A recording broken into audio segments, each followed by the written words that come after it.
Les bendiga, hermano, aquí el pastor Héctor Quiñones en Conexión Espiritual, mirando en el día de hoy la lectura titulada Protestando y Orando. Protestando y orando en Jonás capítulo 1 y capítulo 2. Señor, eres maravilloso, no hay otro como tú.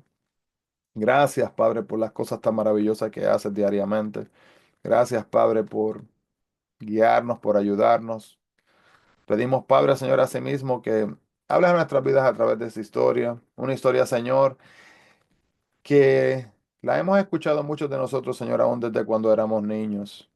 Pedimos, Padre, que nos ayudes a entender, Señor, la esencia, la sustancia y el mensaje principal de esta, Señor, para que no sea solamente una historia conocida, sino, Señor, que sea de edificación para nuestras vidas mientras vivimos diariamente, buscando honrarte como lo mereces. En el nombre de Jesús. Amén y amén. Así que, hermanos, Jonás. Dios llama a Jonás a advertir a la ciudad asiria de Nínive de una eminente destrucción. Sin embargo, los crueles asirios son enemigos implacables de Israel, a quienes Jonás teme, pero no solo teme, sino que también los desprecia. En vez de ir a Nínive, Jonás navega en dirección opuesta. Surge una tormenta, Jonás es echado al agua y tragado por un gran pez. Entendamos, hermanos, un gran pez, no una ballena. No sabemos qué fue una ballena. Existen, hasta el día de hoy, hermanos, en el año 2025, existen criaturas marinas que todavía no han sido ni descubiertas. Así que hay tantos peces grandes, hermanos, que puede haber sido cualquier otro. No tiene que haber sido una ballena. 3 días después el pez vomita a Jonás en la orilla. Entonces Jonás va a Nínive y predica en obediencia a Dios. Cuando el pueblo se arrepiente, crece el resentimiento de Jonás y Dios tiene que enseñarle una lección acerca de la compasión a sí mismo a Jonás. Huir de Dios no es algo peculiar, ¿verdad? De ladrones y asesinos. A veces predicadores lo hacen también. Considera la historia de Jonás, un profeta comisionado por Dios para dar un ultimátum. Arrepiéntanse o perezcan. A Asiria, el gran enemigo de Israel. Jonás rápidamente tomándose unas vacaciones sin permiso, entre comillas, ¿verdad? Se va para el lugar donde Dios no le había dicho. Va y hay un barco que partía en dirección opuesta, destino Tarsis. Dios envía primero una tormenta y luego un pez hambriento para hacerlo volver a Jonás hacia Nínive.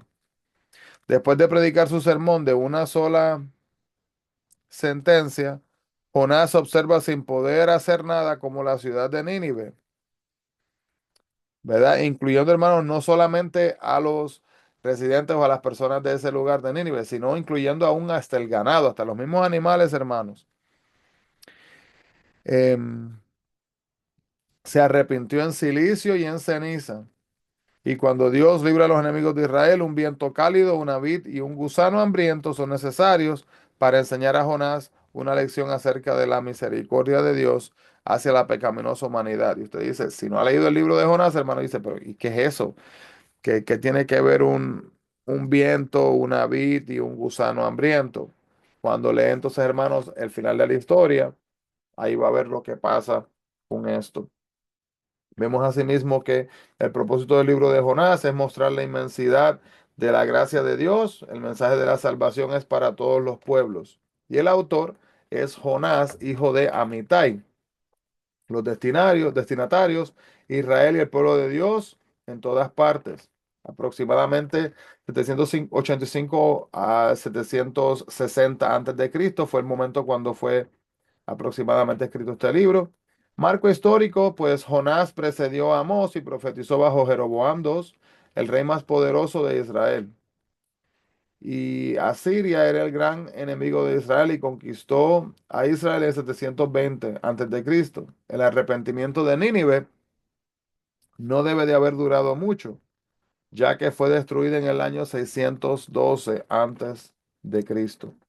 El versículo clave, capítulo 4, versículo 11, donde dice, y no tendré yo piedad de Nínive, aquella gran ciudad donde hay más de 120,000 personas que no saben discernir entre su mano derecha y su mano izquierda y muchos animales. Personas claves, tenemos a Jonás, el patrón de la nave también, y la tripulación. Lugares claves tenemos a Jope y a Nínive.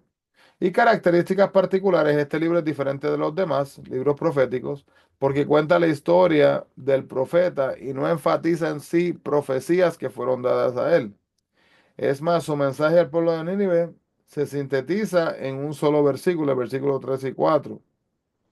Jonás es narración histórica y a Jesús lo menciona también como ilustración de su muerte y su resurrección, como dice Mateo 12, 38 al 42.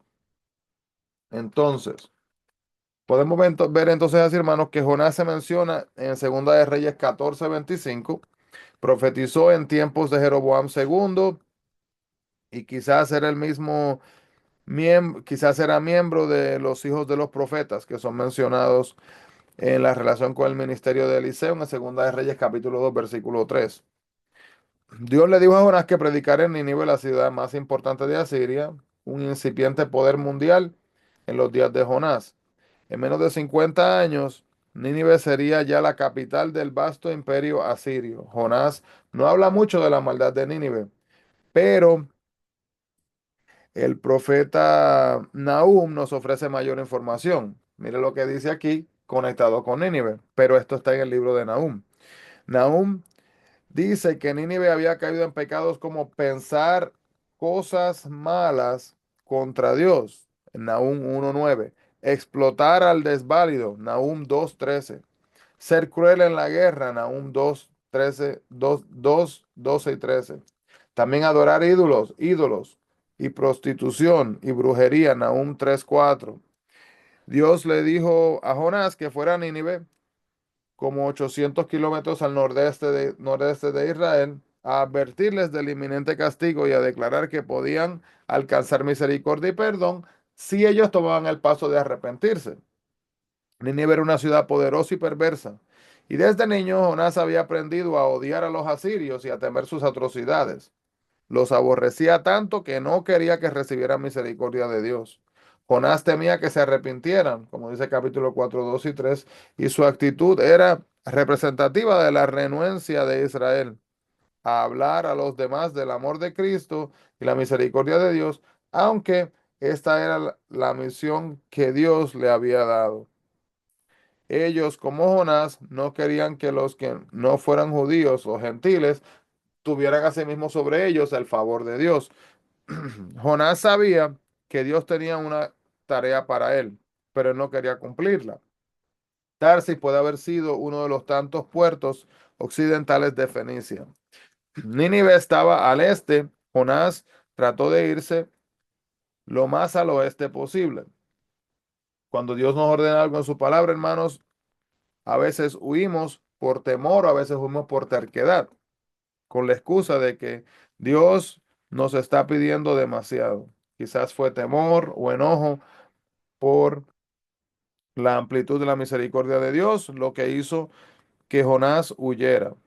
Pero la huida lo metió en problemas peores. Al final, Jonás entendió que es mejor hacer lo que Dios manda, pero ya había entendido que pagar un alto precio por huir sería lo que le tocaría en base a sus decisiones en contra de lo que Dios le había dicho. Es mejor obedecer desde un principio siempre, hermanos. Antes de establecerse en la tierra prometida, los israelitas habían sido nómadas que iban de un lugar en busca de un buen pasto para su ganado. Y aunque no eran un pueblo de marineros, su ubicación en las costas del Mediterráneo y cerca de los vecinos poderes marítimos de Fenicia y Filistea les permitió vincularse con muchos marineros y también con barcos. La nave en que se embarcó Jonás probablemente era un barco con carga cubierta. La desobediencia de Jonás puso en peligro la vida de la tripulación del barco. Tenemos la gran responsabilidad, hermanos, de obedecer la palabra de Dios, porque nuestros pecados y desobediencia pueden poner en peligro, hermanos, no solamente la vida de la persona que está desobedeciendo, sino la vida de los que le rodean. Mientras la tormenta rugía, Jonás dormía bajo cubierta. Aunque estaba oyendo de Dios, la conciencia no le molestaba. Pero el que no nos sintamos culpables no siempre es señal de que estamos actuando bien. Como uno puede negar la realidad, también no podemos medir la obediencia por lo que sentimos. Por eso es importante que nos comparemos con las normas divinas y no que nos dejemos llevar solamente nuestros sentimientos y emociones. Los tripulantes echaron suerte para descubrir al culpable y les dio el resultado, pero solo Dios intervino para que Jonás supiera que no podía huir de él. Uno puede buscar el amor de Dios y huir de él al mismo tiempo. Jonás pronto comprendió en que en ninguna parte podía esconderse de Dios. Pero antes de que Jonás pudiera volver a Dios, tuvo que dejar de ir el sentido contrario. Si queremos más del amor y del poder de Dios, tenemos que estar dispuestos a cumplir con las responsabilidades que nos da. Uno puede decir que cree en Dios si no hace lo que Dios dice. Una pregunta, ¿verdad? Pero en pensamiento, como dice Primera de Juan 2 3 al 6, si creemos, pues vamos a hacer lo que dice, ¿verdad? Sería lo obvio. Jonás sabía que había desobedecido y que la tormenta era por su culpa, pero no dijo nada hasta que los marineros echaron suerte y la suerte cayó sobre él. Entonces estuvo dispuesto a perder la vida para salvarla de los marineros, aunque no había querido hacer lo mismo por la gente de Nínive. Jonás odiaba tanto a los asirios que había perdido toda perspectiva. Así que estaba dispuesto a perdonar la vida, ¿verdad? De los tripulantes de la embarcación, pero no de los de Nínive.